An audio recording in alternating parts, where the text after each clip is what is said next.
Now back to Style Club Radio with Josh DeMarco, Steve Sanchez, and Michelle Miller. Hey guys, welcome back. We are with the creator and co-owner of Deme Cosmetic. No, I'm just sorry, Deme. I'm joking. Oh, with okay. Deme. Just kidding. There's no cosmetic and it's not Demi. I've been watching too much G.I. Jane. It's Deme. I apologize. Thank you.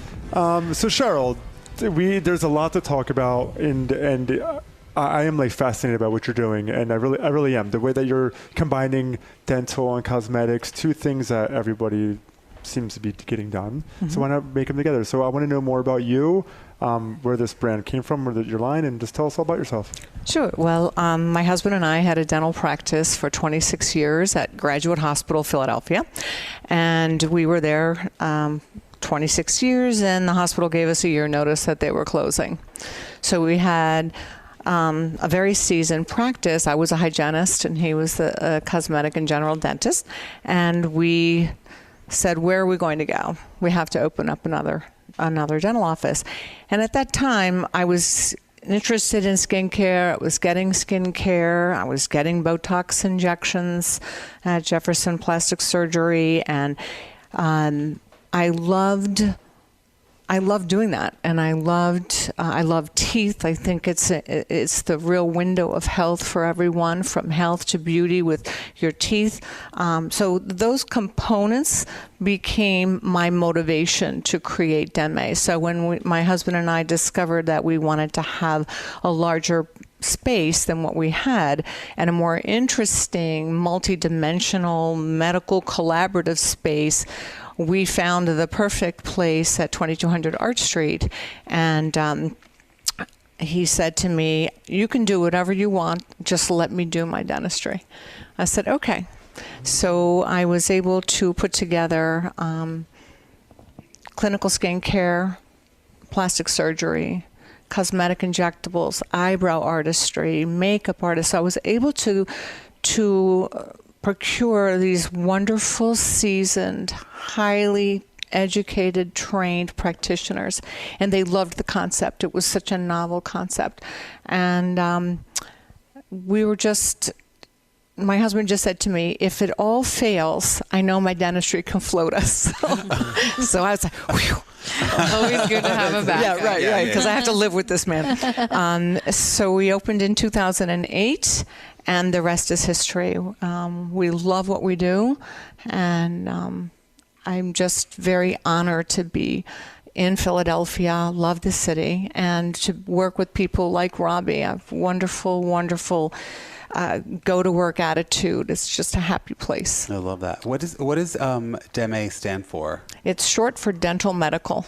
Oh. Okay. Oh. Yeah. Duh. That makes so much I sense. love that. I was like, it's going to be something. I know. I thought it was going to be like, No, that's so cool. Yeah, that's very cool. Thank you.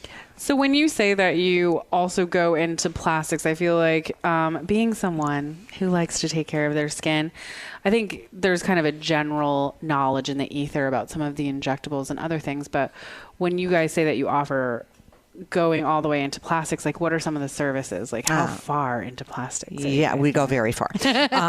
Our medical director is Dr. Stephen Kopit. He's the chief of plastic surgery at Jefferson. So when you think about, like I said earlier, gathering people that are the top in their field, are highly regarded. Steve Kopit's been getting top docs for the last, 25, 26 years. He's an amazing surgeon, and he's an amazing soul. He has such integrity. So his work is beautiful, it's natural, and that's what we're about.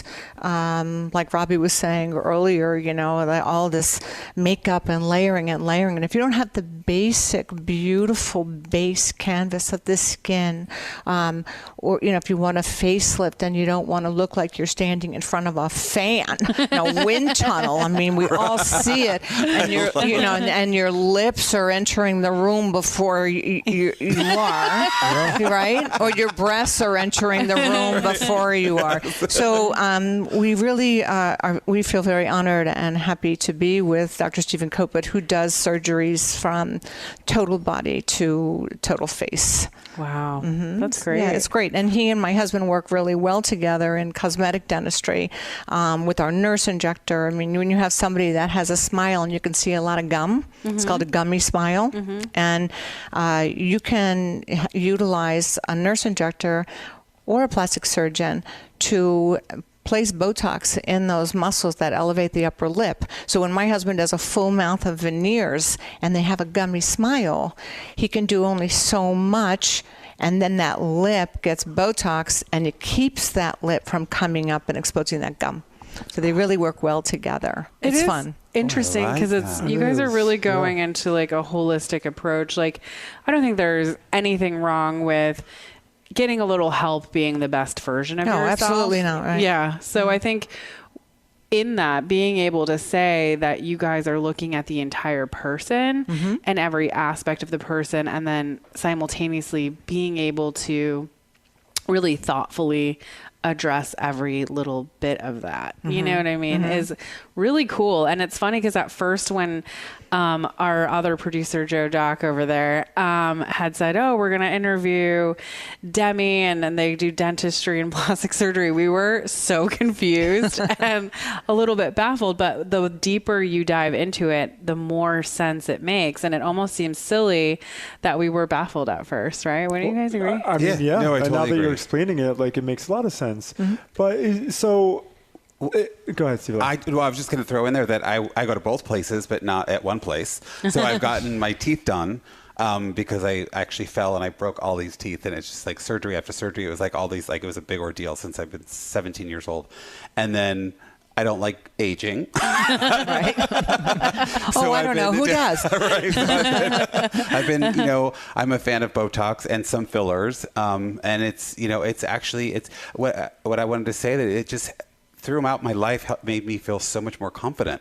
Like I love that fact that you said that if somebody has like a really gummy smile, that could be their insecurity, and there is actually a way to help them feel less insecure. Yeah, you can always tell when somebody inhibits their lip posture when there's something wrong with their teeth, and it's sad. And you can ask any dental professional. Yeah. It is such a sad thing when you see somebody that can't full out smile because there's something wrong with their teeth, and it can be oftentimes so easily corrected. Yeah. For many years. I mean, once I broke the teeth, I went to it felt like a backyard dentist, but they did these caps, and and I'm actually going to go for a surgery where they have to pull the cement that he injected into my upper, I don't know what that area is called. Filter. Yeah, but they put cement after they did the root canal, so they have to pull them out.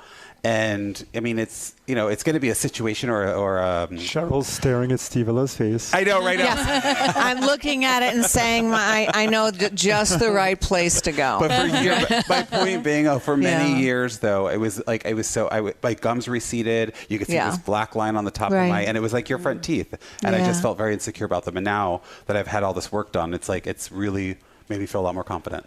Yeah. So well, you're very handsome, actually. You are very handsome. Thank you. Yeah. Thank you. Steve-Illa. Yeah, check me out. Yeah, check me out. Too bad it's radio. Right. At Steve-Illa. Thank you. It's another thing that you kind of said that really hit home is I go to these restaurants, these bars in this neighborhood, and I see these women you're talking about that walk in lips first or breast first. Yes. I go to Michelle. I'm like, who do they think they look good? Like what?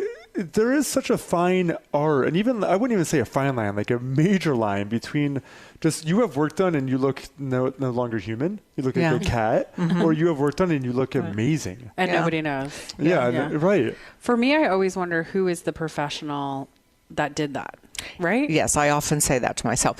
Yeah. We all often say that to ourselves. And I think the bottom line is whatever that person, that client, if you will, is asking for, they've seen it distorted. They've seen it on TV, the reality shows, and to them, their eye, they see that as beautiful. So when they're going into a doctor and saying, I want to look like that, and they're bringing in the magazine, I want to look like that, the doctor has to say to him or herself, how ethical am I going to be here?